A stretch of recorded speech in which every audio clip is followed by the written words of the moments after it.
Bonjour, une vidéo sur une loi normale. Donc j'ai pris par exemple une loi normale non centrée, non réduite, en l'appelant x et en fixant qu'elle allait avoir pour espérance 12 et puis pour écart type 2. Alors dans le cours, la définition qu'on donne à cette loi normale, d'ailleurs qu'on écrit sous cette forme-là, n, donc on met toujours l'espérance en premier et l'écart type on le met au carré quand on utilise la notation, eh bien la définition qu'on donne c'est x suit la loi n12 2 au carré, c'est équivalent à la variable grand Z qui est égal à x moins l'espérance divisé par l'écart type, donc ici x moins 12 sur 2, suit la loi n01. Alors dans les exercices, en réalité, on ne fera pas forcément toujours ce transfert. Pour quelle raison? Bien parce que désormais, les calculatrices contiennent toutes les lois normales. Il suffit de venir dans votre calculatrice, donner la valeur à l'espérance et donner la valeur à l'écart type. Il fut un temps où la calculatrice ne contenait que la loi N01 et donc forcément, un élève qui voulait travailler sur cette variable x était obligé de faire un transfert. Je vais donner un exemple pour montrer comment on fait ce transfert si on vous obligeait à le faire. Eh bien, si on demande par exemple de calculer la probabilité que x soit compris, allez, on va dire entre 5 et puis 15, et que l'on vous demande de passer par la loi N01, donc vous, qu'est-ce que vous allez faire? Donc là, on va mettre un point d'interrogation, et en fait, on va transférer cette double inégalité à une double inégalité sur z. Donc on sait que x est compris entre 5 et 15. Voilà, la variable z, c'est x moins mu, donc x moins 12 sur sigma, donc sur 2, et progressivement on encadre. Donc on fait moins 12 de chaque côté, ce qui va faire x moins 12 est compris entre 5 moins 12 qui fait moins 7 et 15 moins 12 qui fait donc 3. On divise le tout par 2, donc là on a fait moins 12 de chaque côté. Ici on divise par 2, une division par 2 ne change pas le sens des inégalités parce que 2 est un nombre positif. Et donc on va avoir x moins 12 sur 2, c'est-à-dire cette variable z, qui est comprise entre moins 7 divisé par 2, c'est-à-dire moins 3,5. Alors si on avait divisé par 3, on aurait laissé des fractions. Et 3 demi qui donne 1,5. Et en fait, ça veut dire que la probabilité ici, si on avait une calculatrice qui ne contenait que la loi N01, eh bien la demande de cette probabilité serait équivalente à la probabilité que la variable z, puisque là on a la variable z, soit comprise entre moins 3,5 et puis 1,5, et on irait utiliser la calculatrice sur la loi N01 ou un tableau de valeurs parce que à un moment donné on donnait aussi interdiction de la calculatrice et des tableaux de valeurs sur la loi N01. Donc voilà, là j'ai expliqué ce transfert. Je vais maintenant non pas passer par le transfert sur la loi N01 mais travailler directement sur cette loi. Alors quand vous travaillez sur une loi normale, qu'elle soit d'ailleurs centrée, réduite ou pas, ce qui est vraiment fondamental, c'est toujours de dessiner et d'imager les probabilités qu'on vous demande. Donc ici, en fait, je vais dessiner donc la fonction, enfin la courbe représentative de la fonction densité de cette loi normale, en sachant que l'espérance, en fait, c'est l'axe de symétrie de la courbe en cloche. Alors là, je le fais sans fixer vraiment un repère. Donc l'espérance, ça se voit dans la représentation graphique. L'écart type, attention, ça ne se voit pas. Par contre, je vais expliquer des choses concernant l'écart type. Et donc, voilà, je sais que ma fonction densité, elle a une allure voilà, de ce type-là, avec la droite d'équation x égale 12, qui est un axe de symétrie. Bon là, je la fais pas trop bien, mais de toute façon, quand vous allez imager les calculs de probabilité, vous ferez une courbe approximative. Voilà, et je rappelle que une probabilité qui est demandée, par exemple tout à l'heure j'ai parlé de la probabilité que x soit compris entre 5 et 15, eh bien en fait, donc 5 se positionnerait par exemple ici, 15 à peu près ici, et cette probabilité est en fait une R. Donc c'est une aire sous courbe. Voilà. Et pour la calculer, eh bien, on va aller utiliser la calculatrice. Je vais montrer comment. Alors, donc, je viens de dire que l'espérance, c'est en fait, vous le verrez, grâce à l'axe de symétrie de votre courbe en cloche. L'écart-type, par contre, ça ne se voit pas. Et l'écart-type, ce qu'il faut savoir, c'est que c'est une notion de statistique. Et qu'en statistique, l'écart-type, ça mesure en fait la concentration d'une série autour de la moyenne ou son étalement autour de la moyenne. Ça veut dire que plus un écart-type est petit, plus en fait toutes les valeurs de la série sont concentrées autour de la moyenne de cette série. Et plus un écart-type est grand, et plus en fait les valeurs de la série sont écartées par rapport à la moyenne. Donc là, je vais faire deux dessins. Donc je vais considérer deux lois normales d'espérance mu égale 12. Voilà, donc ça veut dire que la courbe en cloche a pour axe de symétrie la droite d'équation x égale 12, voilà, que je matérialise ici. Voilà, un autre graphique où la courbe en cloche va avoir pour axe de symétrie la droite d'équation x égale 12. Et puis je vais tracer deux courbes en cloche. Voilà, je vais en tracer une comme ça. Et je vais en tracer une comme ça. Et là, le dessin est flagrant. Eh bien, ici, je vois que l'air est beaucoup plus concentré autour de la moyenne 12, alors que là, c'est un peu plus étalé, et j'aurais pu le faire de manière encore plus flagrante en donnant une courbe en cloche qui soit quand même assez aplatie, voilà, une courbe en cloche qui serait comme ça. Eh bien, je sais, alors même si je n'ai pas les valeurs de l'écart-type, si elles ne me sont pas données, je sais que l'écart-type de cette loi normale sera plus grand que l'écart-type de cette loi normale. Donc si vous êtes dans un exercice où on vous propose plusieurs courbes possibles, eh bien ça peut permettre, alors l'espérance elle se lit, et puis de détecter laquelle peut avoir tel ou tel écart-type en les comparant toutes les deux. Voilà pour ça. Petite remarque aussi, donc peu importe la courbe, comme la droite d'équation x égale 12 est axe de symétrie et que vous savez que l'aire sous courbe de la fonction densité vaut 1, eh bien ça veut dire que là, si on me demandait de calculer la probabilité que x soit supérieur ou égal à 12, c'est-à-dire cette aire-là, eh bien ça donne 0,5, et même chose pour l'autre côté, p de x inférieur ou égal à 12.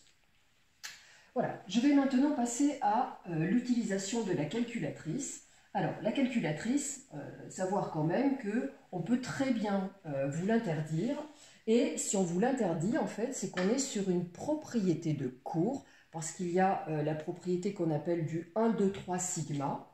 C'est-à-dire que si on vous demande la probabilité que votre variable x soit entre mu moins sigma et mu plus sigma, ce qui donnerait ici 12 moins 2, donc 10, 12 plus 2, 14, eh bien, il n'y a pas besoin de la calculatrice, ça, on sait que c'est à peu près 0,68. La probabilité que x soit compris entre mu moins 2 sigma et mu plus 2 sigma, là aussi, il n'y a pas besoin de la calculatrice. Donc ici, 12 moins 4 qui ferait 8, ici 12 plus 4 qui ferait 16. On sait que c'est 0,95 à peu près. Donc il y a 95% de l'air sous courbe qui se situe dans l'intervalle, donc j'ai dit 8 et puis 16. Et la dernière, donc le 3 sigma, mu, la probabilité de x compris entre mu moins 3 sigma et mu plus 3 sigma, qui donne à peu près 0,997. Donc si on vous demande de ne pas utiliser la calculatrice dans un travail, eh bien pensez à ces trois propriétés-là, parce que ça peut être une d'entre elles. Voilà, donc là, j'en viens à la probabilité que x soit compris entre 5 et 15. Donc entre 5 et 15, ce n'est pas une de ces propriétés-là, et donc je vais aller utiliser la calculatrice. Donc on me demande de calculer la probabilité que x soit compris entre 5 et 15, alors que je mette des inégalités strictes ou des inégalités au sens large, c'est-à-dire du inférieur ou égal, ça change strictement rien. Alors, comment je vais faire? Eh bien là, j'ai préparé deux petits travaux, je ne sais pas si vous verrez bien, d'utilisation de la calculatrice. En fait, il y a deux grosses utilisations de la calculatrice que vous devez connaître.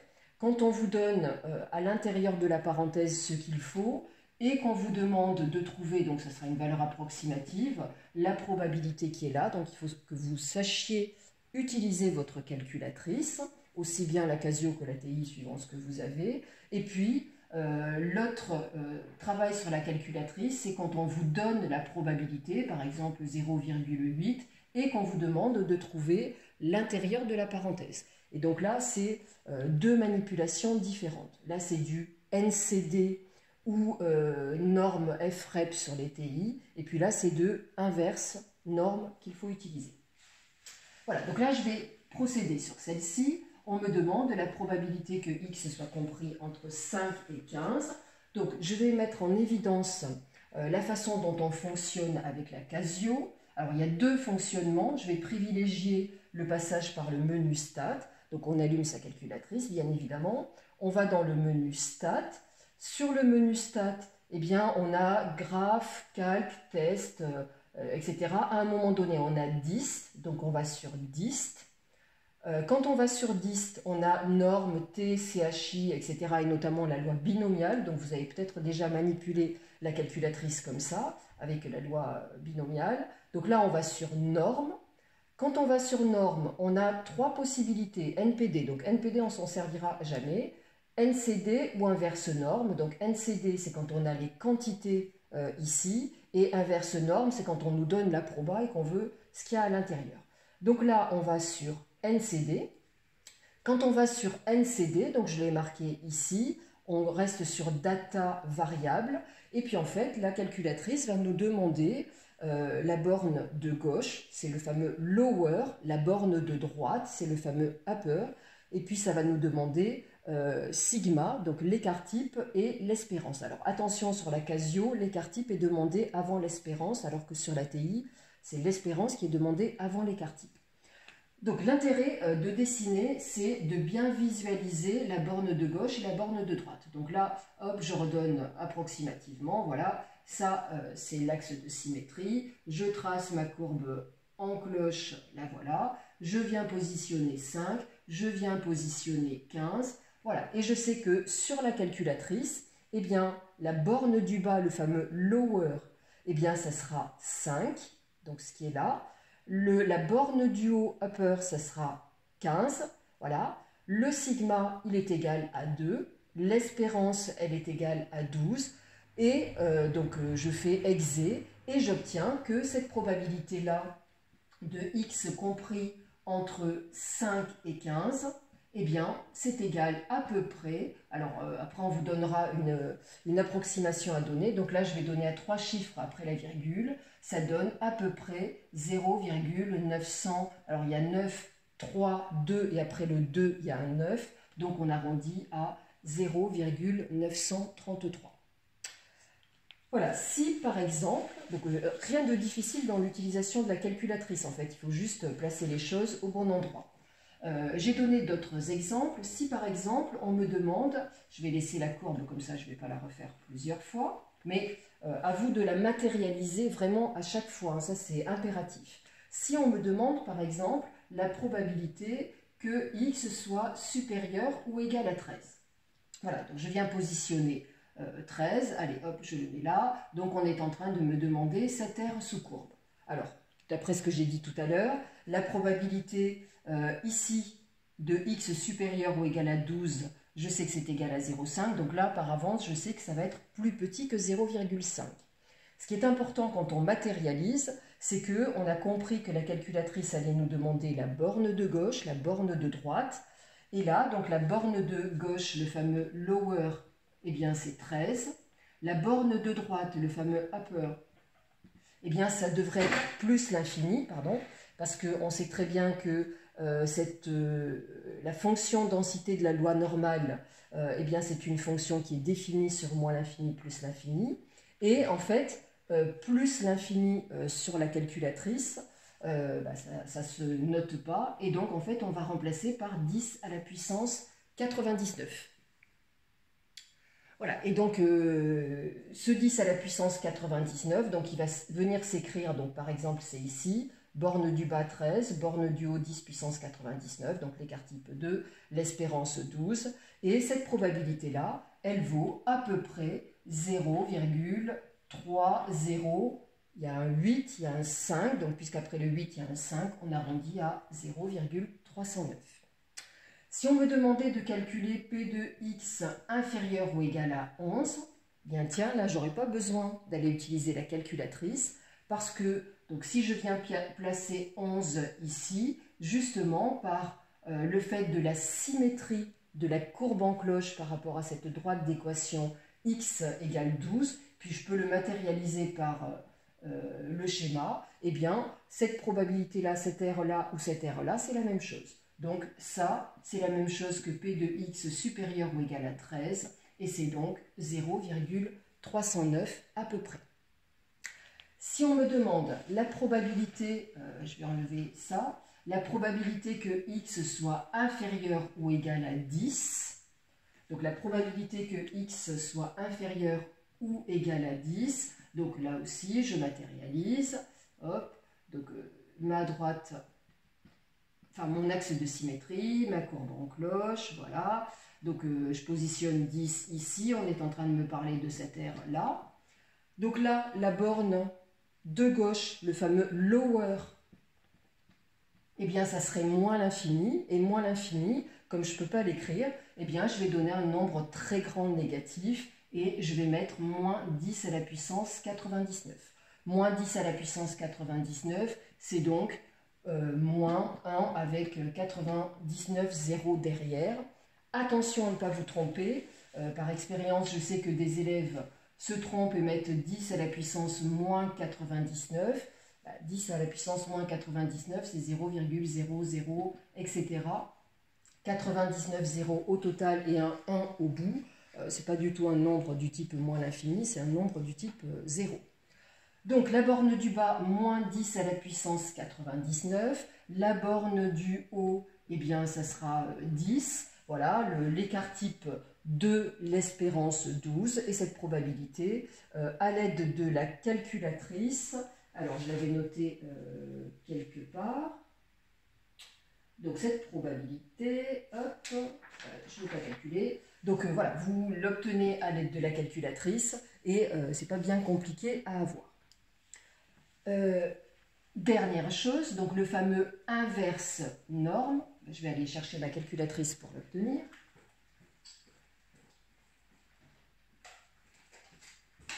Donner le résultat, ça sera quand même mieux. Donc on va, alors il y a une autre façon d'utiliser la Casio. On peut aller sur option, dist. Personnellement, je préfère le passage par le menu stat. Voilà, après, ce n'est pas une obligation du tout. Donc, hop, la borne du bas, on a dit moins 10 à la puissance 99. La borne du haut, on a dit 10. L'écart type, on a dit 2. L'espérance 12. Voilà, et quand on valide, ça donne à peu près 0,1586, comme après le 8, il y a un 6, donc 1, 5, 9. Voilà la probabilité que vous devez trouver si vous le faites à la calculatrice. Et dernière chose que je vais faire, et puis après je montrerai aussi pour l'utilisation de la TI, parce que ça ne serait pas trop juste de rester juste sur la Casio, eh bien si par exemple on vous demande la probabilité que x soit plus petit que k doit être égal à 0,75 et on vous demande donc de trouver cette valeur de k. Je matérialise, donc ça veut dire, hop, j'ai ma courbe en cloche, mon axe de symétrie qui est l'axe d'équation x égale 12. Voilà, hop. Déjà, je sais que k, il ne peut pas trop se trouver de ce côté-là, puisque là, il ne peut pas se trouver de ce côté-là, p de x inférieur ou égal à k, parce que ici, je sais que vu que à partir de, p de x inférieur ou égal à 12, c'est égal à 0,5, donc cette R-là, elle serait plus petite que 0,5. Donc k, je sais déjà, en réfléchissant un peu, qu'il va être plus grand que 12. Voilà, après, c'est pas grave, hein. Nous, l'objectif, vous allez le voir, c'est d'aller utiliser la calculatrice et de l'utiliser correctement. Donc, cette fois-ci, on n'est plus du tout sur NCD, mais on est sur inverse norme. Je vais réécrire la proba que je voulais, P de x inférieur à k doit être égal à 0,75 et mon objectif c'est de trouver K. Donc je vais aller utiliser donc inverse norme et quand j'utilise inverse norme, en fait la calculatrice me dit tail et elle me propose trois choses. Elle me propose left, elle me propose right, elle me propose centré. Alors, left, ça veut dire quoi? Et c'est pour ça qu'il est important d'imager. Ça veut dire que l'aire que vous êtes en train de chercher, eh bien, ça va être une aire à gauche d'un nombre. Donc là, c'est bien le cas. Ça veut dire qu'en fait, je vais prendre left. Si par exemple, j'avais marqué P de x plus grand que K doit être égal à 0,75, alors forcément, en réfléchissant, je n'aurais pas positionné K ici, mais à la limite, c'est pas grave. Hein. Moi, c'est juste trouver le bon mot que je dois prendre. Donc en fait, j'aurais été de ce côté-là. Et là, je vois bien que c'est une aire à droite de la valeur. Donc à ce moment-là, j'aurais appuyé sur, enfin j'aurais mis right. Et centré, eh bien qu'est-ce que ça veut dire centré? Ça veut dire, alors c'est centré par rapport à la moyenne, hein, ça veut dire qu'on est en train de me demander donc une aire du type P de x compris entre mu moins k et mu plus k. C'est-à-dire, hop, ici, j'ai un nombre 12 moins quelque chose, et ici, j'ai 12 plus le même quelque chose. Voilà, et là, je suis sur une aire centrée sur la moyenne. Voilà, et là, à ce moment-là, j'irai chercher, enfin, j'irai mettre sur la calculatrice centrée. Donc là, je suis sur left. Voilà, mais j'ai mis en évidence les trois demandes. Et donc, je vais actionner cette partie left. Ça me demande l'aire, et bien l'aire, c'est le résultat qui est donné. Donc ici, 0,75. Sur la TI, il faudra taper 0,75. Voilà, je donne l'écart type qui vaut 2, l'espérance qui vaut 12. Et quand je fais exé, eh bien, j'obtiens que ce nombre K, il vaut à peu près 13, donc c'est ce que j'ai écrit ici, 3, 4, alors si on me demande d'arrondir à 3 chiffres après la virgule, 3, 4, 8, il y a un 9 après, donc 3, 4, 9. Et voilà l'utilisation de la calculatrice et le travail sur cette loi normale d'espérance 12 et d'écart type sigma. Je vais montrer rapidement l'utilisation de la TI, donc en espérant que vous pourrez voir. Donc l'utilisation de la TI, elle est quasi similaire. Alors forcément, on ne trouve pas tout à fait les touches au même endroit. Donc voilà, là vous avez la TI 83 Premium. Donc en fait, quand on veut travailler sur la loi normale, on va sur seconde, on va sur vars. Donc quand on actionne seconde, ça veut dire qu'on actionne toutes les choses qui sont écrites en bleu. Au-dessus de vars, il y a dist, enfin distrib. Voilà. Et donc quand on est sur DISTR, eh bien on va chercher normal F rep. Donc c'est ce qui va remplacer le NCD de la Casio. Et puis en fait, tout à l'heure, j'avais demandé la proba que x soit entre 5 et 15. Eh bien, pareil, vous allez marquer la borne inférieure. Donc, c'est peut-être un vocabulaire qui est plus parlant que la Casio, sauf que low et up, enfin, si on fait un peu d'anglais, on comprend quand même rapidement. Donc, la borne inférieure, la borne supérieure. Attention à la TI. Donc, si vous changez de calculatrice en cours d'année, on met l'espérance avant l'écart type. Et puis, voilà, on valide deux fois. Et on obtient bien évidemment le même résultat que sur la Casio.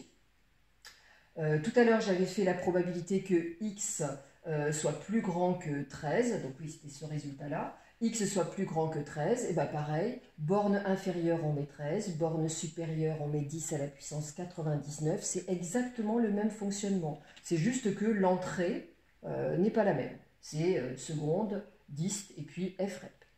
Et tout à l'heure, j'ai dit probabilité que x plus petit que k donne 0,75. Et bien là, on va sur inverse normale. Donc on fait 3 pour activer inverse normale. Et la calculatrice propose la même chose. Donc elle demande de l'aire, donc 0,75. Elle demande de l'espérance, 12. Elle demande de l'écart type 2.